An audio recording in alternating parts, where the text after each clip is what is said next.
All right, it's week 13, and the season is going by fast here, Tyler. We are the last 2 weeks of the fantasy regular season. And in week 13, you know what that means? We also get Thanksgiving games. We get 3 games on Thanksgiving. We get a Black Friday game. So we got 4 games before the weekend even comes, and it's a full slate. Tyler, we got a lot of football here, but obviously down here towards the end of the season, we're starting to get players that get kind of banged up, questionable. We've seen that throughout the year, like this day-to-day, week-to-week thing. And for specifically for these Thursday games, right? It's a short turnaround for some players that got banged up over the weekend. You got some tough decisions to make, especially when it comes to this Commanders team. We had Brian Robinson go out. We had Austin Ekeler go down with a concussion. Talk to me, man. What are we doing with some of these more questionable players when it comes to these Thursday games, especially because we have 4 games before Sunday even starts? Yeah, how I always approach these games, and I've been the same way all season long, is that if I have a decent option, and this is also kind of a week too, where it may be tough just because it's a full slate of games, so everybody's playing. I don't want to say it may be tough, but a decision like this could be tough. Where say a guy like Jeremy McNichols, right, has the backfield to himself. I do think he's honestly a pretty good play, but you run into the situation where, hey, maybe he doesn't. You get Austin Eckler back, or maybe both those guys are back, and now he becomes unplayable. Like there's no way you're playing him. So, say who would you rather play this week? Would it be, I'm pretty sure the Chiefs play on Friday, so you could have a guy like Isaiah Pacheco returns the starting lineup, but does he see a full workload? Like, what exactly does he look like in his return? Compared to a guy like Jeremy McNichols, if Brian Robinson and Austin Eckler are both out, you know that he's going to be a volume type of play. So he could be a better play than Pacheco, but you might not have the opportunity to wait for something like that. So what I always say to in these types of situations is I'd rather be safe than sorry. If the waiver wire is really bleak out there and there's not a whole lot of guys to kind of pick up and stream, then I would just go with the guys that are playing earlier in the week rather than trying to wait on a situation like this, waiting for a Brian Robinson, then it gets ruled out and there's nobody else to really pick up, especially if you couldn't pick up a guy like Jeremy McNichols. So I would be starting the guys who are playing early in the week rather than just holding out hope that these guys play. I think it depends on your situation too, right? Because most of the time, the rule of thumb is play your guys in the primetime spots. Right, for obvious reasons. A lot of times they bring their families there. A lot of times those guys get up for those games. It's not foolproof, obviously. Like, it doesn't always work. But that's like normally a big rule of thumb is player guys in primetime spots. And I think this is one of those tough situations because it's a full week. It's not like we have players on bye. So now you're competing with some of these more regular lineup decisions you have to make. You're adding in a Jeremy McNichols. You're adding in a Amir Abdullah who plays on Friday, and we don't know if Alexander Madison's back. So now you're starting to have to think, okay, am I playing this guy who has got opportunity over the guy that maybe's been a little bit more questionable for me throughout the year? So if I was looking and I had like a Javonte Williams, that's a very tough decision for fantasy managers to have to make this week is, do I start McNichols or do I start Javonte Williams? And so I think you do have a good point here. It's kind of like you go get the sure thing. It's a nice workload, specifically when it comes to Jeremy McNichols. I think for some other players, it might be tougher, though. We have like a Noah Brown who, had a decent game. We have Jake Ferguson who might be out. So Schoonmaker, are we getting him in the lineup? So there's going to be some questionable decisions when it comes to who to start. But I think, something I try to play by is like, I start my best players for the most part. And if it's one position that it's too debatable, I'm going with the one who's been playing better as of late. That's typically how I do it. And I think that's, for me, it's worked out really well. Am I on the right page with that, or do you disagree?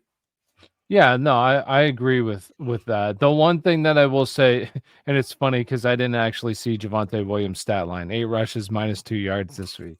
That's bro, we talked about it, man. It's so ugly. It's a hard player to trust. There's a lot of those right now, though. Right, and say who if Jeremy McNichols, like those guys were out, would you rather start him over Javonte? I mean, at this point, I would. It's like you have to. You don't know what the fuck you're going to get from Javonte Williams, and it's tough because the thing is, so we also do rankings, right? And I think one of the hardest things to do is rankings versus starting somebody, because I don't know that I would rank I don't know that I would rank Jeremy McNichols over Javonte Williams. Like, that's a tough player for me to just be like, I think you're going to perform better this week. But like, I would almost want to start him instead. Like, you know what I Yeah. mean? Like, sometimes it's tough to do that. Well, I would start him because Denver's been playing well, but also I think Washington's just a better. There's more explosiveness in their offense, and when they do get down, I mean, obviously, I want to say Denver does too. I don't really know what the exact statistics are, but when Washington gets in close, it seems like they're running the football at a Yeah. high rate. A And lot they've of those used him. guys, yeah, and they've used him in the past. So I would go, but in terms of starting guys that have been hot, yeah, this is the time of the year. You know, we've said it throughout this year too, and I like in years past where this is where a lot of your league winners, like your guys that you want to have thought could be league winners down the stretch, become league winners. Like in the Yeah. beginning of the year, I guarantee, you know, I was somebody who was very high on Chase Brown, but in the beginning of the year, I was considering jumping ship because Yeah. he was not going to. Now down the stretch, he's probably going to end up a league winner here because he's seeing mass amount of volume. So there's going to be other guys too that are just they're hot right now.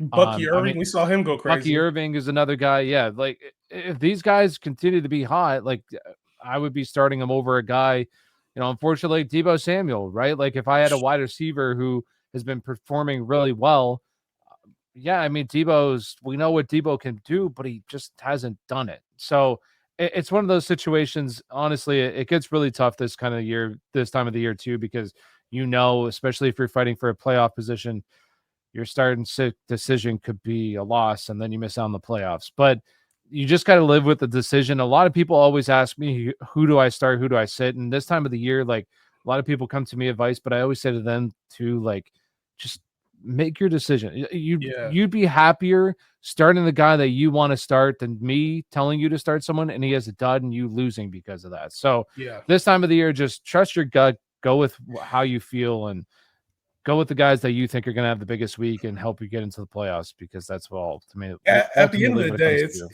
to. it gets tougher around this time. It gets tougher, and I know you have plenty of teams. I have plenty of teams. It just gets tough Yeah, in general, making yeah, tough start sit decisions. Like a player like Keenan Allen last week goes yeah, crazy, and we're like, okay, is he back now, or like, well, we haven't wanted to start you, Jalen Waddle. Same thing. Like these are players that we've drafted, and then they finally work out. Or this is the week now. Damn it, I got to bench Deebo Samuel, and then we get say Brock Purdy comes yeah, back. And now we're talking about him in an important game against Buffalo, and now he's available, and he goes hard. So these are very tough decisions you're going to have to live with and understand it's football too. Like there's no perfect. We're watching, Quentin Johnston, who has 5 decent targets, just drop every single pass that he has, and it's like we weren't seeing that before. So don't be too hard on yourself right now. It's fantasy. Remember that too. Like 1 week doesn't determine how good of a fantasy player you are in the greater sense of things. Last one that I have for you when it comes to like a Jeremy McNichols, right? We saw J.K. Dobbins lead the game and dealing with an undisclosed knee injury as of now, excuse me. So if we don't get any update on J.K. Dobbins, or if he's questionable throughout the week and Thursday comes around, we're at a point where we got to start McNichols over J.K. Dobbins, right? yeah. I would, unfortunately. I mean, it's just once again I don't even think they've said anything about J.K. Dobbins. It seems like Yeah, it's probably gonna be they worse haven't than said you think. anything about it. Yeah. So it's one of those situations, and these are always tough. Like if he's practicing, it gives me a little bit more hope. But if he's not practicing by Thursday and he's not out there, then I think there's a less than 1% chance he practices by Thursday. yeah, At least by and the time like I just think that's a very slim chance we see him, and it's probably gonna be limited. and for that situation, it's just, I guess what I would say is I would look at my waiver wire, and if there's, I don't know, somebody doesn't get picked up, I don't see how Jeremy McNichols doesn't get picked up. But if there's somebody out Somebody's there picking that up McNichols. what Somebody's picking up McNichols. Yeah, somebody is. And maybe you can look at your waiver wire and maybe there's somebody out there, like a guy this past week that I know some people picked up on Sunday. I saw it. Amir Abdullah. I know people picked him up on Sunday. I had to pick him up in one league and play him, Yeah. and he did pretty good. So thank you, Man. Amir Abdullah. But I would look at my waiver wire or who's available in free agency. And if there's nobody that you feel it's not even good, just okay. Like if I'm in a pinch and I need to pick him up and start this guy, I don't feel terrible about it. But if you look at your waiver wire free agency and it's pretty dreadful out there, then yeah, I'm not gonna go ahead and I'm not gonna play. I'm not gonna hold out hope that J.K. Dobbins is playing. I'm just gonna go ahead and start somebody on Thursday that I need to play. Yeah. But it all comes down to your league and who's available in the free agency. I would say when it comes to his value and maybe some of these other tough decisions you have, if you have a clear starter ahead of him, play the clear starter and Yeah, live with the result. 100%. If you have if you have a more questionable decision, like if it's Jeremy McNichols or Travis Etienne or Tank Bigsby or Roshan John, like if it's one of those guys, just play McNichols. That's where I'm at when it comes to it. Well, what if? Let me ask you this: say you have Brian Robinson. Yeah. See, this is a tough. All right, and on your bench, you're just kind of like stashing, premium handcuff running backs, right? Yep. And there's nobody really available in free agency, but there's one guy, and that's Dontavian Wicks. Romeo Doubs gets ruled out of this game. Are you going to just hold out hope that Brian Robinson plays, or would you just go with Dontavian Wicks in this game?